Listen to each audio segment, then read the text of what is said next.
Berkebun durian adalah peluang bisnis yang sangat menjanjikan. Kenapa? Karena buah durian adalah buah yang unik yang banyak diminati oleh masyarakat kita, bahkan oleh masyarakat dari mancanegara. Si raja buah ini atau buah dengan cita rasa yang unik ini mempunyai penggemar fanatik tersendiri.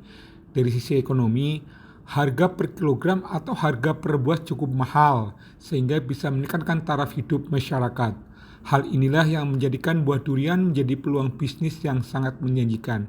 Yuk kita berkebun durian. Salam ketahanan pangan untuk sahabat tani Indonesia. Selamat sore teman-teman. Assalamualaikum warahmatullahi wabarakatuh. Salam sehat buat kita semua. Dari ujung barat Pulau Jawa, dari perkebunan durian Raja Durian Farm. Di kebun kita, kebun Saung Tirta Langgeng. Sore ini saya dibantu Mas Endang. Mas Endang, ini sohibnya kehilangan Mas Holis ini. Mas Holis sombong. Nah, kita barusan bikin rumah kerja nih teman-teman. Sedikit sharing. Jadi ini rumah kerjanya Mas Endang kemarin buat oversak bibitan, kepanasan, kehujanan. Ini baru selesai tapi atapnya kurang ini. Nah, di samping rumah kerja kita juga bikin POC untuk skala besar, karena POC yang pakai drum ini kita keteteran teman. Satu drum itu isi 200 liter itu karena saya banyak sekali ya, hampir 100 pokok durian, kemudian ada 100 alpukat, belum jeruk, belum tanaman yang lain, belum bibitan, ini keteteran. Nah, saya bikin untuk POC skala kebun. Saya bikin ini ukurannya 4 meter, lebar 1 meter 1,2 dan dalamnya ini hampir 90 cm. Estimasi 5 kubik teman-teman. Nah, cuman karena ini konsepnya POC yang kita maksudkan bakteri, jadi ini harus tertutup, tidak terkena sinar matahari. Memang idealnya kita mesti tutup seperti menggunakan drum, cuman karena kembali lagi kita butuh POC yang masif ya, skala kebun. Jadi buat apa namanya, pupuk organik cair untuk pembenahan struktur tanah, memang saya menggunakan POC teman-teman dari kue kami yang kita fermentasi. Nah, ini karena keteteran saya bikin dengan skala kebun. Ini kolam saya pakai geomembran 0,3 teman-teman, panjang 4 meter, lebar 1,2 dan kedalaman 90 cm. Kemudian atapnya saya pakai atap ya, karena bakteri juga nggak boleh terlalu panas, kalau panas juga tidak bisa berkembang dengan baik. Nah, ini bahan-bahannya teman-teman seperti biasa. Ini Mas Endang akan bantu saya. Yang pertama saya memakai namanya molase tetes tebu murni teman-teman. Ini yang ada di jerigen ya. Lihat tadi dulu Mas Endang. Jadi satu bahan-bahannya cuma molase tetes tebu murni. Kemudian satu lagi sebagai dekomposer yaitu EMPA teman-teman. Ini mengandung untuk bakteri Lactobacillus dan Saccharomyces ya, sebagai bakteri yang bagus, yang sebagai pengure nanti daripada kohe kambing yang akan kita fermentasi. Kemudian saya juga punya 6 karung kohe kambing yang siap lakukan fermentasi. Nah, pertama tolong semuanya ya, cara-caranya kita menyediakan 3 ember. Kita mengatur bakterinya dulu teman-teman. Ambil molase 1 gayung Mas Endang, terus dibagi 3 ember itu. Jadi tahap pertama kita mengaktifkan bakteri yang ada di M4 ini yang masih di dalam botol untuk aktif dulu ya. Jadi bakteri-bakteri kondisi dorman ini teman-teman, kondisi tidak aktif. Jadi kita aktifkan dulu. Ya, cara mengaktifkannya gampang, tinggal kita campurkan dengan molase. Jadi molase ini sebagai ya makanan lah, bahasa awalnya sebagai makanan dari bakteri-bakteri berkembang biak. Ya, jadi dia menggunakan tetes tebu. Nah, kalau tetes tebu tidak ada, teman-teman bisa menggunakan gula merah ya, gula aren merah ya. Jadi saya biasanya seperti itu ya. Mengenai volumenya, kalau umpamanya untuk setengah daripada untuk 1 drum 200 liter, biasanya saya menggunakan 1 kilo yang kita cacah-cacah. Bagi 3 tuh Mas Endang, bagi 3 di ember itu. Ini Mas Endang lagi bikin campurannya dulu. Jadi 1 gayung dari molase 1 liter kita bagi 3, kemudian diaduk dulu ya. Molase ini karena tetes tebu rasanya manis ya teman-teman ya. Diminum juga boleh tuh Mas Endang. Tuh, dijilat juga boleh manis itu. Itu tetes tebu murni teman-teman. Sebagai makanan dari bakteri yang akan kita ure nanti. Ya, kita sederhana aja tapi bermanfaat. Oke. Nah, kita bagi 3 kemudian aduk. Nah, kita pelan-pelan teman. Ini cara fermentasi ala Haji Dono nih dari kebun durian Saung Tirta Langgeng. Manis lah, punya manis kan? Manis. Coba jilat juga manis. Dicampur aja. Campur aja, diaduk pakai apa namanya? Pakai kayu atau pakai bambu, campur dulu ya. Jadi tahap pertama teman-teman menyiapkan air dan molase sebagai bahan untuk mengaktifkan dan sebagai makanan dari T4 kita atau bakteri dekomposer kita ya teman-teman ya.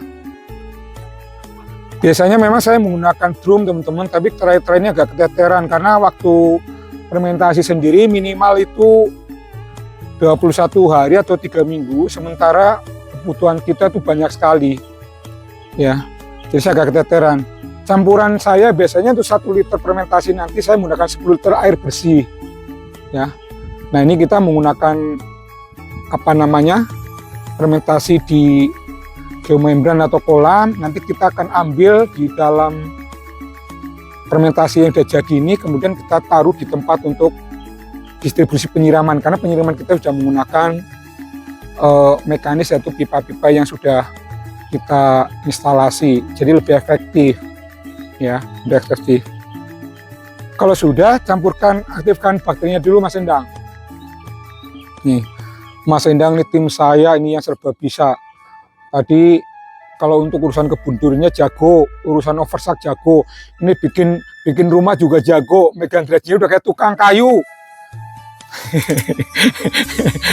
Cara mukulnya juga dok udah kayak tukang kayu. Bagi 3 Mas Endang, ini mulai kita bagi 3 teman-teman.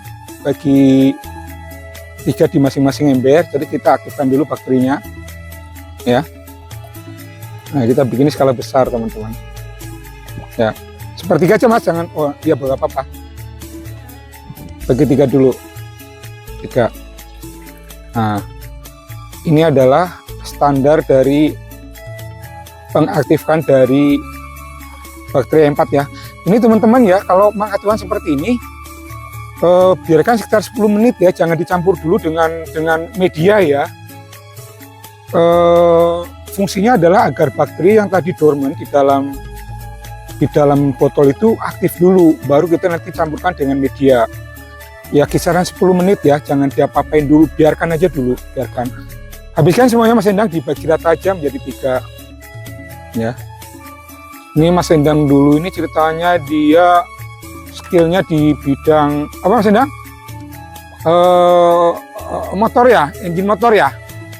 Nah, ini beralih ke durian karena menurut Mas Endang durian itu lebih prospek ya Mas Endang ya. Nah ini Mas Endang udah bilang dari ahli motor aja kembali ke durian. Jadi teman-teman nih sebagai seremoni nih. Oke, setelah dicampur ya, nah, dicampur diaduk, biarkan Mas Endang 10 menit. Baunya gimana Mas Endang? Wangi? Mas? Wangi ya? Manis ya?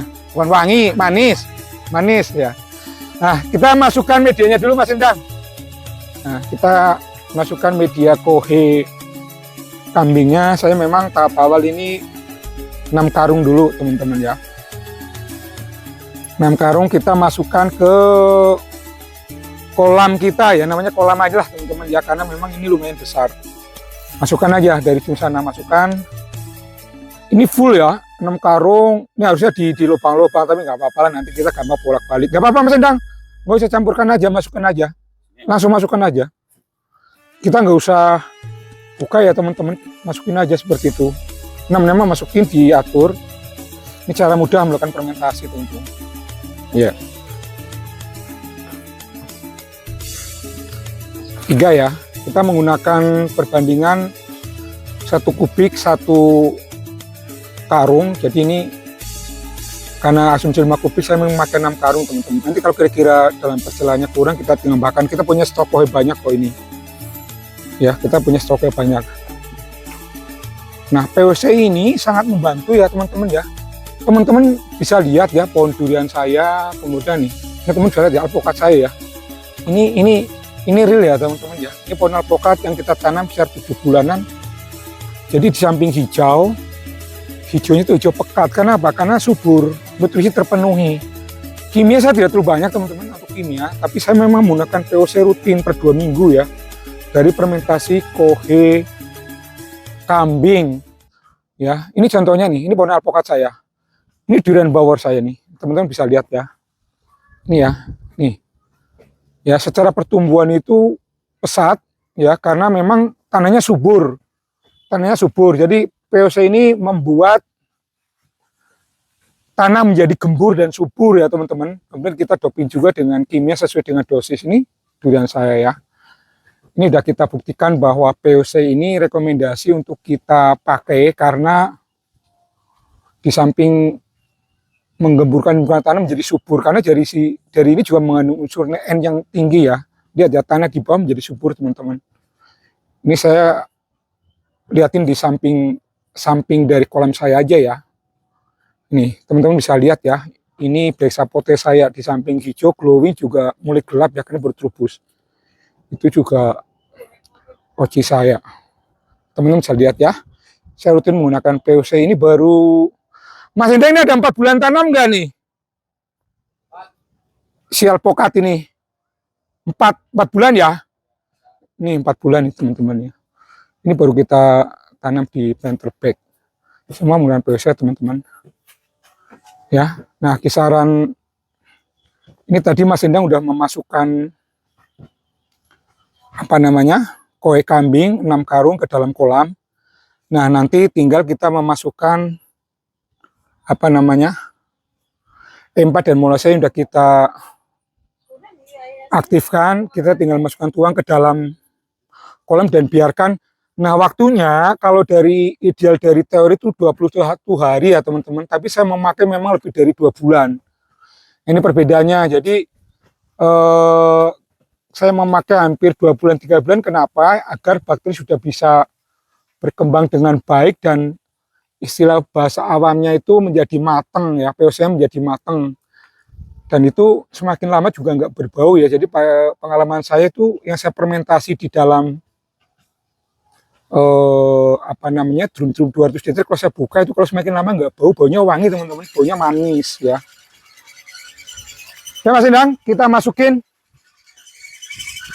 Setelah kita aktif ya kisaran 10 menit teman-teman, kita masukkan campuran tadi ke dalam kolam. Masukin ini aja di 3 titik, di pinggir sini, tengah, kemudian pinggir sana. Langsung masukkan aja. Ya, langsung masukin aja nggak apa-apa. Ya. Nah, ini cara kita melakukan fermentasi kue kambing skala besar ya teman-teman ya. Idealnya memang tertutup apa, tapi saya mencoba memang karena keteteran kalau pakai drum teman-teman sebenarnya waktunya lama. Saya pakai 3 drum 4 drum aja keteteran. Tadi teman-teman sudah saya tunjukin hasil dari aplikasi dari POC ini ya. Ya, satu lagi. Ya, jadi dengan skala sekitaran 5 kubik saya pakai 6 karung. Kemudian saya memakai 1 liter E4 1 botol dan 1 liter daripada molase. Nah, kita tunggu teman-teman ya. Nah, idealnya ini nggak boleh kena sinar matahari teman-teman, makanya saya bikin rumah ini atasnya. Ya, karena ini bakteri kan berkembang. Jadi kalau panas tidak bisa berkembang dengan baik. Jadi saya ini gunakan atap. Jadi ini tetap terlindung dari sinar matahari terbuka ya. Terbuka ya, tapi tidak kena sinar matahari langsung. Nah, aplikasi ini atau pembuatan POC ini nanti saya makan waktu kisaran 2 bulan sampai 3 bulan teman-teman agar benar-benar matang ya. Nah, nanti saya proses aplikasinya memang saya akan tuangkan ke dalam bak kontrol kita nih teman-teman, bisa lihat ya nanti kalau udah jadi. Ya. Jadi saya punya bak kontrol untuk bak utama sebagai distribusi pengairan di kebun durian saya ke sini. Nanti saya masukin ke sini, kemudian secara otomatis akan distribusi ke masing-masing pokok. Jadi karena penyiraman saya sudah menggunakan mekanis ya pipa ya. Jadi seperti itu teman-teman. Ini adalah koe kambing saya, persiapan untuk POC. Nah ini setelah udah jadi ya. Jadi tadi 6 karung sudah kita masukkan. kemudian bakteri dan juga molase juga sudah kita masukkan. Kita tunggu minimal, kalau saya 2 bulan teman-teman, tidak 21 hari. Ya, 2 bulan kita tunggu, kemudian akan kita aplikasikan ke masing-masing pohon. Demikian teman-teman. Ya, sebagai sharing untuk pembuatan POC dengan menggunakan kolam, tidak menggunakan drum, ala perkebunan durian Saung Tirta Langgeng dari Kecamatan Munjul, Kabupaten Pandeglang, Banten. Terima kasih. Selamat sore. Assalamualaikum warahmatullahi wabarakatuh.